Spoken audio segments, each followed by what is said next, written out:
नमस्कार दोस्तों, स्वागत है आप सभी का एग्जाम विहार यूट्यूब चैनल में। दोस्तों अभी हम लोग देखने वाले हैं एडुटेरिया टेस्ट सीरीज, जो कि बिहार दरोगा एसआई प्रीलिम्स 2021 के लिए है। और यह टेस्ट सीरीज ऑफलाइन है। अभी कल ही यह टेस्ट सीरीज हुआ है और इसमें कई हज़ार बच्चों ने इस टेस्ट सीरीज टेस्ट को दिया है। तो आइए हम लोग भी देखते हैं इस टेस्ट सीरीज में कैसे कैसे प्रश्न हैं। कुल इसमें 100 प्रश्न होंगे। तो देखते हैं यहाँ पे पहले प्रश्न को। पहला प्रश्न है, निम्न में से किसे विधि के समक्ष समानता से छूट प्रदान की गई है? तो ऑप्शन है राष्ट्रपति, राज्यपाल, ए और बी दोनों, और इनमें से कोई नहीं। तो राष्ट्रपति और राज्यपाल दोनों को ही विधि के समक्ष समानता से छूट प्रदान की गई है। इसका आंसर हो जाएगा ऑप्शन नंबर सी। इसके बाद दोस्तों अगला प्रश्न है, वाक्य एवं अभिव्यक्ति की स्वतंत्रता के अंतर्गत निम्न में से कौन शामिल नहीं है, कौन शामिल है? तो यहाँ पे पूछा गया आपसे कि वाक्य एवं अभिव्यक्ति की स्वतंत्रता है, अनुच्छेद 19 के तहत आता है। इसके अंतर्गत क्या शामिल है? तो इसमें देखिए यहाँ पे प्रेस की स्वतंत्रता शामिल है, प्रदर्शन में विरोध करने का अधिकार भी शामिल है, चुप रहने की स्वतंत्रता भी शामिल है, लेकिन हड़ताल का अधिकार शामिल नहीं है। तो ये हो जाएगा ऑप्शन नंबर डी, यानी कि 1, 2 और 3 ये तीनों ही अनुच्छेद 19 के तहत वाक्य एवं अभिव्यक्ति की स्वतंत्रता के अंतर्गत शामिल हैं। अगला प्रश्न यहाँ पे, संविधान के किस अनुच्छेद में यह वर्णित है कि राज्य न्यायपालिका को कार्यपालिका से पृथक करेगा? तो यह अनुच्छेद 50 के अंतर्गत है। इसमें कहा गया है कि जो न्यायपालिका होगा वह कार्यपालिका से पृथक रहेगा। तो ऑप्शन नंबर सी इसका आंसर हो जाएगा। अगला प्रश्न, चौथा नंबर प्रश्न यहाँ पे है कि भारत के राष्ट्रपति के पश्चात पर्यंत पद धारण करते हैं? तो यहाँ पे 4 ऑप्शन दिया गया है। तो यहाँ पे ऑप्शन नंबर बी इसका आंसर हो जाएगा, यानी कि नियंत्रक और महालेखा परीक्षक जो कैग होता है वह भारत के राष्ट्रपति के पश्चात पर्यंत ही पद धारण करता है। तो दोस्तों अगला प्रश्न यहाँ पे है, अगला प्रश्न है 5 नंबर, कि भारत की संसद निम्न में से किससे मिलकर बनती है? तो अनुच्छेद 79 के तहत भारत की जो संसद है वह राष्ट्रपति, लोकसभा और राज्यसभा से मिलकर बनता है। तो इसका आंसर हो जाएगा ऑप्शन नंबर सी, यानी कि 1, 2 और 3। अगला प्रश्न है, संविधान सभा के मूल अधिकारों, अल्पसंख्यकों और जनजातीय तथा बहिष्कृत प्रभावित क्षेत्रों के लिए परामर्शदाता समिति के अध्यक्ष कौन थे? तो दोस्तों इसके जो अध्यक्ष थे वे सरदार वल्लभ भाई पटेल थे। ऑप्शन नंबर सी इसका आंसर हो जाएगा। अगला प्रश्न है 7 नंबर, संविधान सभा के प्रारूप समिति में कुल कितने सदस्य थे? तो संविधान सभा के प्रारूप समिति में कुल 7 सदस्य थे, और आप जानते हैं कि डॉक्टर भीमराव अंबेडकर इसके अध्यक्ष थे। 8वां नंबर प्रश्न है, निम्न में से कौन सा कथन प्रस्तावना के संदर्भ में सही है? तो प्रस्तावना संविधान का भाग है, ये बिल्कुल सही है, और प्रस्तावना को संशोधित नहीं किया जा सकता, ये गलत है। क्योंकि अगर हम देखें तो केशवानंद भारती जो केस था उसमें सुप्रीम कोर्ट ने निर्णय दिया था कि प्रस्तावना संविधान का एक अभिन्न भाग है और इसमें संशोधन किया जा सकता है, लेकिन मूल ढांचे में परिवर्तन नहीं हो सकता। तो इस प्रकार हम देखें तो इसका हो जाएगा ऑप्शन नंबर ए, यानी कि केवल एक सही है, प्रस्तावना संविधान का एक भाग है। इसके बाद दोस्तों 9 नंबर प्रश्न है, देश के शासन में मूलभूत है और विधि बनाने में इन तत्वों को लागू करना राज्य का कर्तव्य होगा, या निम्न में से किसके संबंध में कहा गया है? तो यहाँ पे मूल अधिकार, राज्य के नीति निर्देशक तत्व, मूल कर्तव्य और ए और बी दोनों। तो इसका जो आंसर हो जाएगा वो ऑप्शन नंबर बी हो जाएगा, यानी कि राज्य के जो नीति निर्देशक तत्व हैं वे देश के शासन में मूलभूत है और विधि बनाने में इन तत्वों को लागू करना राज्य का कर्तव्य होगा। तो ऑप्शन नंबर बी इसका आंसर होने वाला है। इसके बाद दोस्तों यहाँ पे अगला प्रश्न है कि केंद्र और राज्य संबंधों के अध्ययन के लिए सरकारिया आयोग का गठन किस वर्ष किया गया था? तो सरकारिया आयोग का जो संबंध है वह केंद्र और राज्य संबंधों से है, और इसका गठन किया गया था 1983 में। ऑप्शन नंबर सी इसका आंसर हो जाएगा। 11 नंबर प्रश्न पूछा गया है कि क्षेत्रीय परिषदों के संबंध में निम्नलिखित में से कौन सा कथन सही है?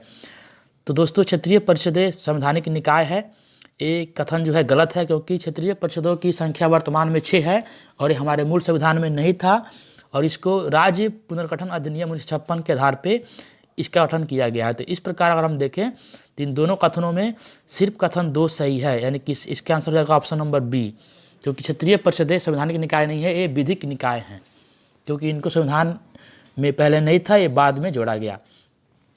तो अगला देखते हैं, अगला प्रश्न क्या है? तो अगला प्रश्न यहाँ पे है 12 नंबर, कि किस संविधान संशोधन अधिनियम के द्वारा यह प्रावधान किया गया कि राष्ट्रपति राष्ट्रीय आपातकाल की उद्घोषणा केवल मंत्रिमंडल की लिखित सिफारिश प्राप्त होने पर ही कर सकता है? तो 44वें संविधान संशोधन के द्वारा यह प्रावधान किया गया कि आपातकाल की उद्घोषणा राष्ट्रपति तभी करेगा जब मंत्रिमंडल से लिखित सिफारिश प्राप्त होगा। इसके बाद अगला प्रश्न है, भारतीय संविधान में विधि द्वारा स्थापित प्रक्रिया की संकल्पना किस देश के संविधान से ग्रहित की गई है? तो इसका हो जाएगा आंसर ऑप्शन नंबर सी, यानी कि जापान से की गई है। भारतीय संविधान में जो विधि द्वारा स्थापित प्रक्रिया है, यह संकल्पना जापान के संविधान से ली गई है। इसके बाद अगला प्रश्न है 14 नंबर कि भारतीय संविधान के किस अनुच्छेद के अंतर्गत नियंत्रक एवं महालेखा परीक्षक की नियुक्ति की जाती है? तो यह अनुच्छेद 148 है, यानी कि 148 है। अनुच्छेद नंबर 148 के अंतर्गत भारत का जो कैग होता है उसकी नियुक्ति की जाती है। ऑप्शन नंबर 20 का आंसर हो जाएगा। प्रश्न है 15 नंबर प्रश्न है कि निम्न में से कौन तृतीय क्षेत्र के अंतर्गत नहीं आता है? तो बैंकिंग, बीमा और शिक्षा, ये तीनों ही तृतीय क्षेत्र के अंतर्गत आते हैं। तो इसका आंसर हो जाएगा ऑप्शन नंबर डी, यानी कि इनमें से कोई नहीं, क्योंकि पूछा गया है कि कौन तृतीय क्षेत्र के अंतर्गत नहीं आता है, तो तीनों ही आते हैं। इसका आंसर होगा ऑप्शन नंबर डी। इसके बाद दोस्तों अगला प्रश्न है, निम्न में से किस पंचवर्षीय योजना में गरीबी उन्मूलन तथा आत्मनिर्भरता पर बल दिया गया था? तो 5वीं पंचवर्षीय योजना में गरीबी उन्मूलन पर बल दिया गया था और 5वीं पंचवर्षीय योजना 1 साल पहले ही बंद कर दी गई थी और इसका समय है 1974 से 1978 तक। अगला प्रश्न है, मुद्रास्फीति तथा बेरोजगारी के मध्य के संबंधों को दर्शाता है। तो ऑप्शन यहाँ पे है फिलिप वर्क, लॉरेंज वक्र, लॉफर वर्क और कुजनेट्स वर्क। तो मुद्रास्फीति और बेरोजगारी के मध्य संबंधों को दर्शाता है फिलिप वर्क्स। और ये फिलिप वर्क्स बताता है कि मुद्रास्फीति में जब वृद्धि होती है तो बेरोजगारी कम होता है और जब मुद्रास्फीति कम होती है तो बेरोजगारी में वृद्धि होती है। इसके बाद अगला प्रश्न है, घाटे की वित्तीय व्यवस्था का अर्थव्यवस्था पर क्या प्रभाव पड़ता है? तो जब घाटे की वित्तीय व्यवस्था होती है तो अर्थव्यवस्था में मुद्रा की आपूर्ति में वृद्धि होती है। ऑप्शन नंबर बी इसका आंसर हो जाएगा। 19 नंबर प्रश्न है, भारत में मुद्रास्फीति के प्राकलन का सबसे प्रचलित माप क्या है? तो भारत में मुद्रास्फीति के प्राकलन का सबसे प्रचलित माप है उपभोक्ता मूल्य सूचकांक, यानी consumer price index. Option number C इसका आंसर हो जाएगा। अगला प्रश्न है 20 नंबर प्रश्न है कि निर्धनता का दुष्चक्र सिद्धांत की अवधारणा निम्न में से किसके द्वारा दी गई थी? तो जो निर्धनता का दुष्चक्र सिद्धांत है, इसकी अवधारणा रेगनर नक्स के द्वारा दी गई थी। ऑप्शन नंबर बी इसका सही आंसर हो जाएगा। अगला प्रश्न है, प्रथम पंचवर्षीय योजना किस मॉडल पर आधारित थी? तो प्रथम पंचवर्षीय योजना हैरेड डोमर मॉडल पर आधारित थी। ऑप्शन नंबर बी इसका आंसर हो जाएगा। जबकि दूसरा पंचवर्षीय योजना नेहरू महालनोबिस मॉडल पर आधारित था। अगला प्रश्न है 22 नंबर प्रश्न है कि निम्न में से कौन व्यापक मुद्रा कहलाती है? तो दोस्तों ऑप्शन नंबर जो ए है, यानी कि M3 है, वह व्यापक मुद्रा कहलाती है। ऑप्शन नंबर ए इसका सही आंसर होगा। 23 नंबर प्रश्न है, निम्न में से कौन मौद्रिक नीति का गुणात्मक उपकरण नहीं है? तो यहाँ पे 4 ऑप्शन है। तो ऑप्शन नंबर डी है, खुले बाजार की जो प्रक्रिया है, यानी कि जो हम OMO बोलते हैं, ओपन मार्केट ऑपरेशन, खुले बाजार की जो प्रक्रिया है यह गुणात्मक उपकरण नहीं है, यह एक मात्रात्मक उपकरण है। ऑप्शन नंबर डी इसका आंसर हो जाएगा। 24 नंबर प्रश्न है, RBI का लेखा वर्ष क्या है? तो RBI का जो लेखा वर्ष है वह 1 जुलाई से 30 जून होता है। तो ऑप्शन नंबर ए इसका सही आंसर होगा। 25 नंबर प्रश्न है, यदि प्राथमिक घाटे में ब्याज भुगतान को सम्मिलित कर लिया जाए तो यह निम्न में किसके बराबर होता है? तो दोस्तों यदि प्राथमिक घाटे में हम ब्याज भुगतान को शामिल कर देते हैं तो यह राजकोषीय घाटा के बराबर होता है। ऑप्शन नंबर ए इसका आंसर हो जाएगा। अगला प्रश्न है, निम्न में से भारत के किस समूह की चट्टानें धात्विक खनिजों का प्रमुख स्रोत है? तो दोस्तों ऑप्शन नंबर ए में जो दिया हुआ है धारवाड़ समूह, तो धारवाड़ समूह की जो चट्टानें होती हैं वे धात्विक खनिजों का प्रमुख स्रोत होती हैं। इसमें सोना, चांदी, लोहा जैसे कई धात्विक खनिजें प्राप्त होती हैं। ऑप्शन नंबर ए इसका सही आंसर हो जाएगा। अगला प्रश्न है 27 नंबर, निम्नलिखित में से कौन सुमेलित नहीं है? तो यहाँ पे देखना है, देखिए कुद्रेमुख जो आपका कर्नाटक में है यह सुमेलित है, लौह अयस्क के लिए फेमस है। कोलार सोने का खान है। कोडरमा चांदी जो कि गलत है। जावर सीसा जस्ता की खान है, बिल्कुल सही है। तो ऑप्शन नंबर सी हो जाएगा। कोडरमा जो कि अबरक के लिए प्रसिद्ध है, तो यहाँ पे सुमेलित नहीं है पूछा गया है, तो ऑप्शन नंबर सी इसका आंसर हो जाएगा। अगला प्रश्न पूछा गया है 28 नंबर है, निम्न में से कौन पेट्रोलियम का सबसे बड़ा उत्पादक राज्य है? तो दोस्तों वर्तमान में राजस्थान भारत में पेट्रोलियम का सबसे बड़ा उत्पादक राज्य है। ऑप्शन नंबर ए इसका आंसर हो जाएगा। अगला प्रश्न देखते हैं 29 नंबर प्रश्न क्या है? तो यहाँ पे है कि असम की राजधानी क्या है? दोस्तों असम की राजधानी है वह गुवाहाटी है। ऑप्शन नंबर ए इसका आंसर होगा।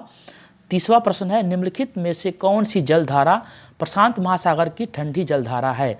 तो दोस्तों यहाँ पे 4 ऑप्शन दिए गए हैं, चारों ही जलधाराएं हैं। इसमें जो ऑप्शन ए है हम्बोल्ट पेरुवियन जलधारा है, यह प्रशांत महासागर की ठंडी जलधारा है। बाकी के जो 3 दिए गए हैं ये तीनों ही अटलांटिक ओशियन की जलधाराएं हैं।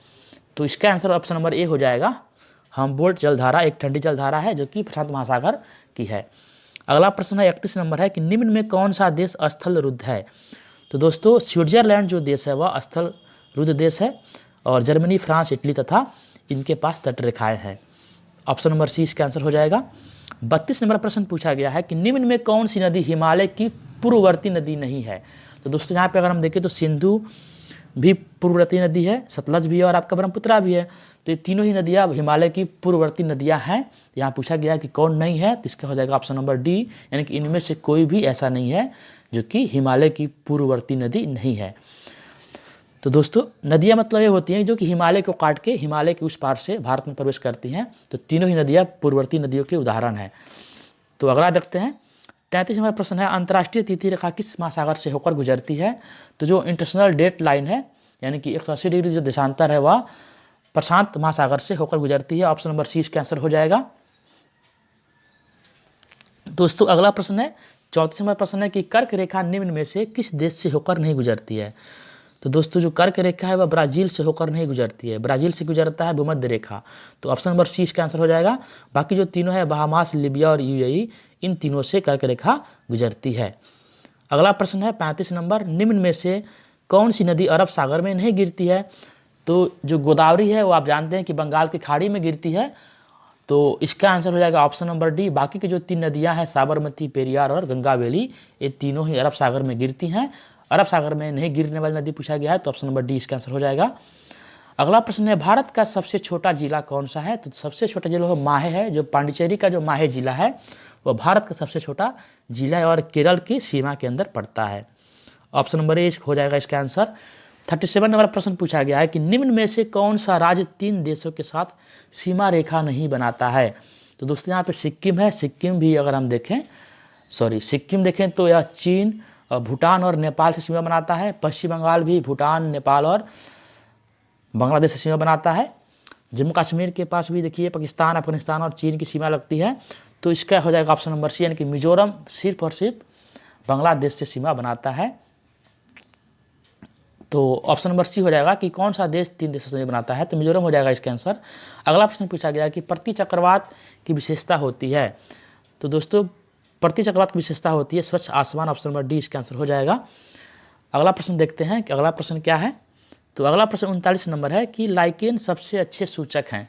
तो दोस्तों जो लाइकेन होता है जो कि कवक और शैवाल का सहजीविता होता है, और यह वायु प्रदूषण का सबसे अच्छा सूचक होता है। ऑप्शन नंबर ए इसका आंसर हो जाएगा।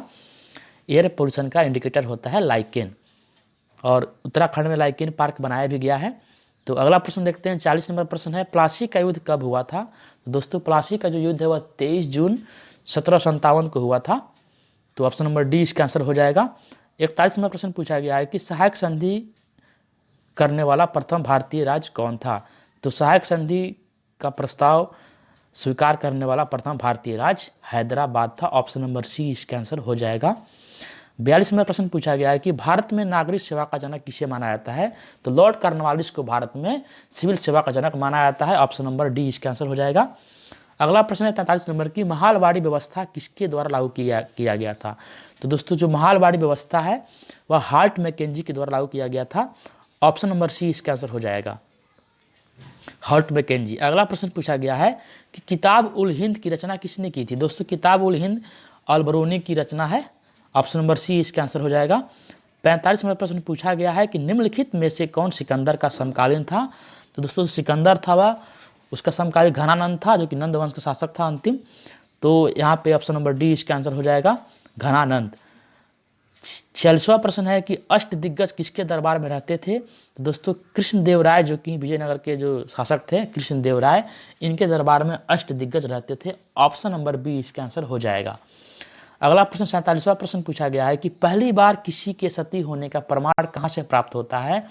तो दोस्तों जो गुप्त वंश के जो आखिरी शासक थे भानुगुप्त, उनका जो एरण का अभिलेख है उससे सती होने का पहला प्रमाण मिलता है? तो ऑप्शन नंबर बी इसका आंसर हो जाएगा, भानुगुप्त के एरण अभिलेख से। तो अगला देखते हैं, अगला प्रश्न क्या है। तो अगला प्रश्न 48 नंबर है कि किस युद्ध के पश्चात बाबर ने गाजी की उपाधि धारण की? तो बाबर ने जो भारत में 4 युद्ध लड़े थे पानीपत के बाद, जो दूसरा युद्ध था खानवा का युद्ध, तो खानवा के युद्ध में उसने गाजी की उपाधि धारण की थी, जो कि 1527 में लड़ा गया था और इसमें रणसंगा के खिलाफ युद्ध हुआ था। तो इसी युद्ध के बाद बाबर ने गाजी की उपाधि धारण की थी, खानवा के युद्ध के बाद। ऑप्शन नंबर बी इसका आंसर हो जाएगा। 49 नंबर प्रश्न पूछा गया है कि भारतीय विश्वविद्यालय अधिनियम किस गवर्नर जनरल के काल में पारित हुआ था? तो जो भारतीय विश्वविद्यालय अधिनियम है, या लॉर्ड कर्जन के समय पारित हुआ था 1903 में। ऑप्शन नंबर बी इसका आंसर हो जाएगा। अगला प्रश्न है कि किस बौद्ध संगीति के दौरान अभिधम पिटक की रचना की गई थी? तो जो अभिधम पिटक की रचना है वह तृतीय बौद्ध संगीति के समय की गई थी, और यह बौद्ध संगीति सम्राट अशोक के समय में पाटलिपुत्र में आयोजित किया गया था। तो तीसरा बौद्ध संगीति ऑप्शन नंबर सी इसका आंसर हो जाएगा। तो अगला प्रश्न 51 नंबर प्रश्न है कि निम्नलिखित घटनाओं का सही कालक्रम क्या है? तो यहाँ पे अगर हम देखें तो यहाँ पे 4 घटनाएं दी गई हैं। तो अगस्त जो प्रस्ताव है 1940 में अगस्त में आया था, और अक्टूबर 1940 में ही व्यक्तिगत सत्याग्रह हुआ था, और उसके बाद क्रिप्स मिशन मार्च 1942 में आया था, और जो भारत छोड़ो आंदोलन है यह अगस्त 1942 में शुरू की गई थी। तो इस प्रकार हम देखें तो सबसे पहली घटना है अगस्त प्रस्ताव, फिर आपका है व्यक्तिगत सत्याग्रह, फिर क्रिप्स मिशन, और फिर सबसे अंत में हो जाएगा भारत छोड़ो आंदोलन। तो इस प्रकार इसका आंसर हो जाएगा ऑप्शन नंबर ए, यानी कि 2, 4, 1 और 3 ये आपका सही कालक्रम है।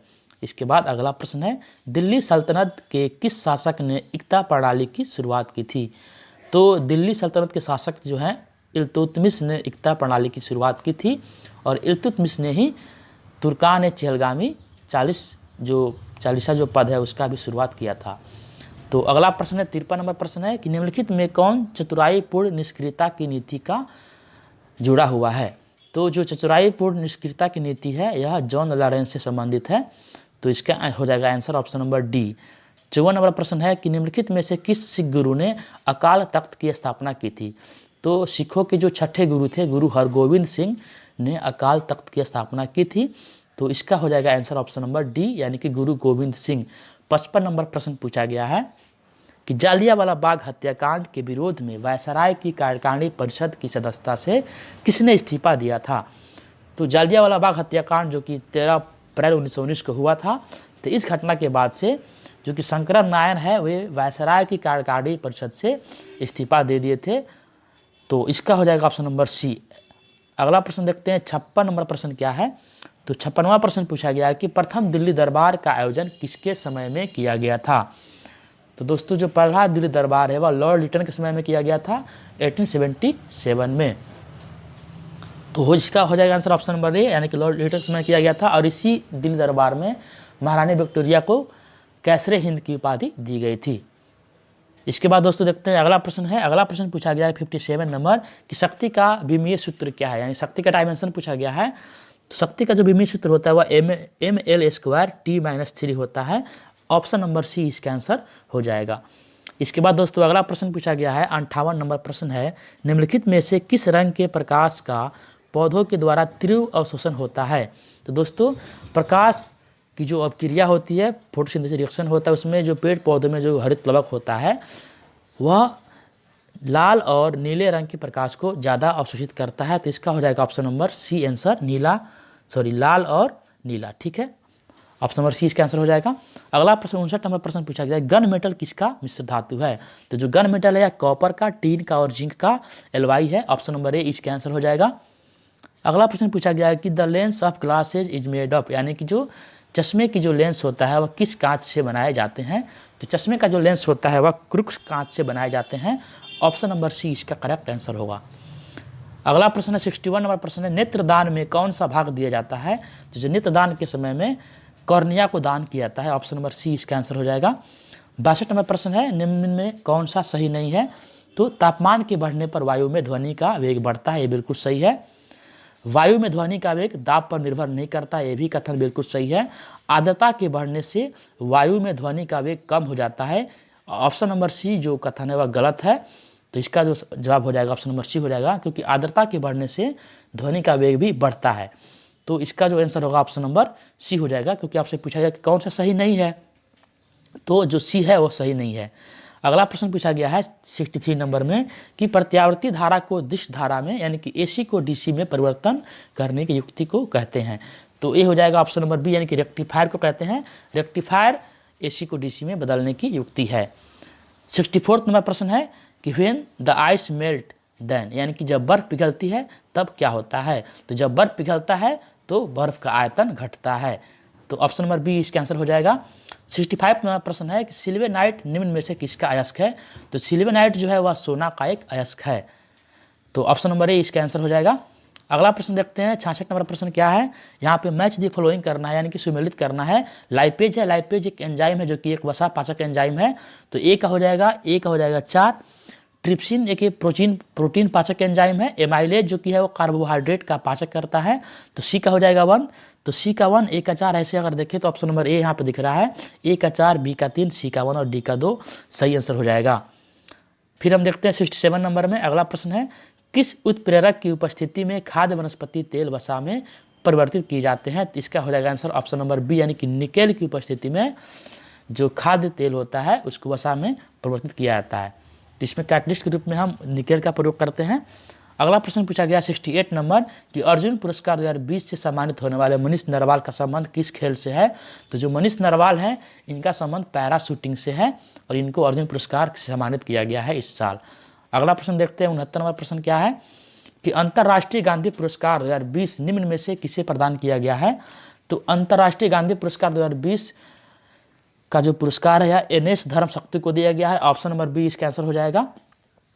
70 नंबर प्रश्न है कि 13वें IPL में किसे मोस्ट वैल्यूएबल प्लेयर का पुरस्कार मिला है। जो 13वां IPL है तो इसका जो मोस्ट वैल्यूएबल प्लेयर का पुरस्कार मिला हुआ जोफ्रा आर्चर को मिला है। ऑप्शन नंबर डी इसका आंसर हो जाएगा। जबकि हम बात करें तो KL राहुल को ऑरेंज कैप मिला है। तो ऑप्शन नंबर डी यहाँ पर हो जाएगा। Jofra Archer most valuable player हैं 13वें IPL सीजन के। अगला प्रश्न 71 नंबर प्रश्न है कि 14वां विश्व कप क्रिकेट का आयोजन किस देश में होगा। तो जो 14वां विश्व कप का आयोजन होने वाला है वह अफ्रीका में होने वाला है 2027 में होगा। और जो कि जब हम 13वां विश्व कप की बात करें तो जो 13वां विश्व कप है इसका आयोजन 2023 में भारत में होगा। या 14वां पूछा गया तो इसका होगा अफ्रीका में। ऑप्शन नंबर बी इसका आंसर हो जाएगा। अगला प्रश्न 72 नंबर है कि स्पिरिट ऑफ क्रिकेट के लेखक कौन है। तो जो स्पिरिट ऑफ क्रिकेट पुस्तक इसके लेखक स्टीव वा है। ऑप्शन नंबर बी इसका आंसर हो जाएगा।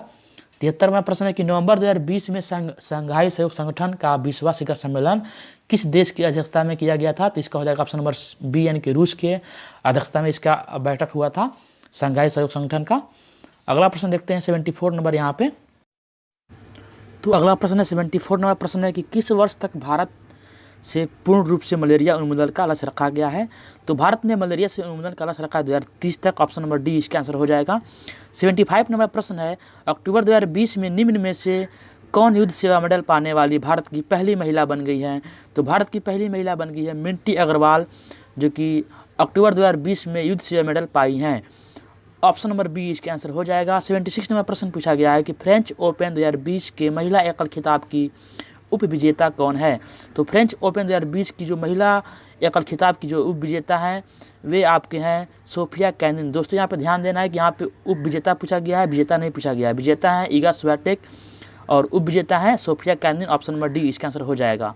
77 नंबर प्रश्न है कि एशिया पावर इंडेक्स 2020 में किस देश को पहला स्थान प्राप्त हुआ है। तो अगला दोस्तों प्रश्न देखते हैं 78 नंबर प्रश्न है कि जो बाइडेन अमेरिका के राष्ट्रपति बने हैं। तो जो बाइडेन अमेरिका के 46वें राष्ट्रपति बने हैं और ये डेमोक्रेटिक पार्टी के हैं।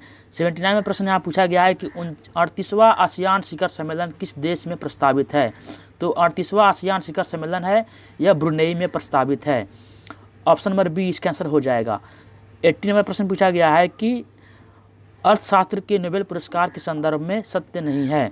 तो कौन सा कथन सत्य नहीं है। तो यहाँ आप देखिए कथन दिया गया है कि अर्थशास्त्र का नोबेल पुरस्कार पहली बार वर्ष 1969 में दिया गया था। सही है। एलिनॉर ओस्ट्रम अर्थशास्त्र का नोबेल पुरस्कार पाने वाली पहली महिला हैं, ये भी सही है। अर्थशास्त्र का नोबेल पुरस्कार 2020 संयुक्त रूप से 2 ब्रिटिश अर्थशास्त्रियों को पॉल आर मिलग्राम और रॉबर्ट वी विल्सन को दिया गया है, ये भी सही है। तो दोस्तों यहाँ पे तीनों ही कथन सही हैं, यहाँ पे कोई भी ऑप्शन सही नहीं दिया गया है, तीनों ही कथन सही हैं। अगला प्रश्न है 81 नंबर प्रश्न है किस मंत्रालय के द्वारा असीम पोर्टल की शुरुआत की गई है? तो दोस्तों जो असीम पोर्टल है इसकी शुरुआत की गई है कौशल विकास एवं उद्यमिता मंत्रालय के द्वारा, और ये स्किल जो लेबर है उनके रोजगार को सर्च करने के लिए यह पोर्टल की शुरुआत की गई है।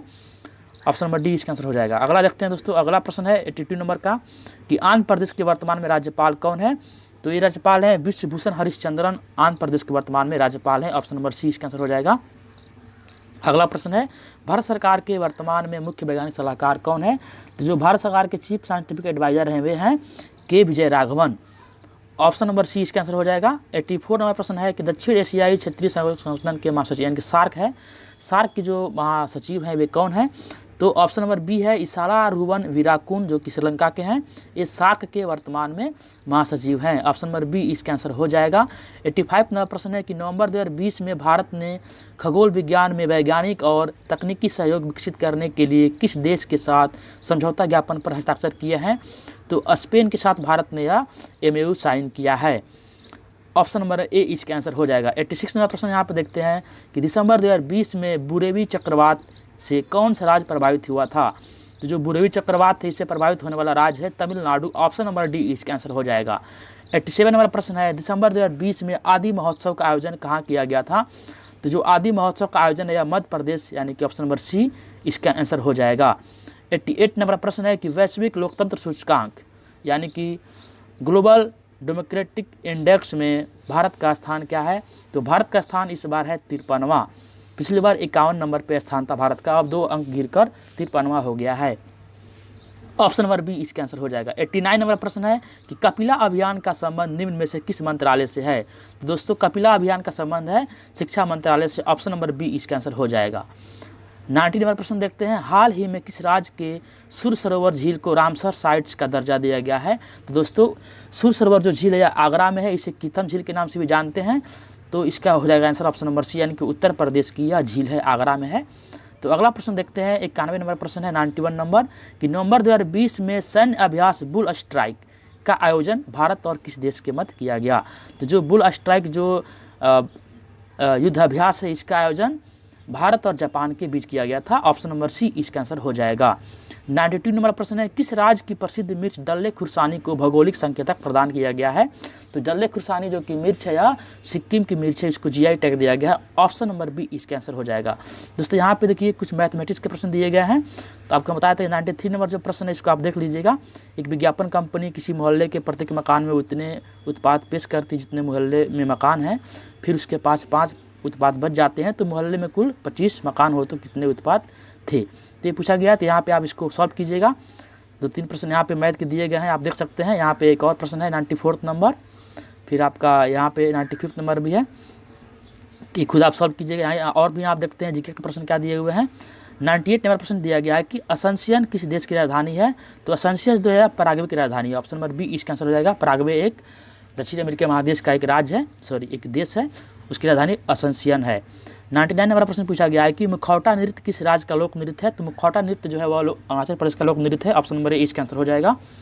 अगला प्रश्न है, लास्ट प्रश्न है कि राइडर कप का संबंध किस खेल से है? तो राइडर कप का जो संबंध है गोल्फ से है। ऑप्शन नंबर बी इसका आंसर हो जाएगा। तो दोस्तों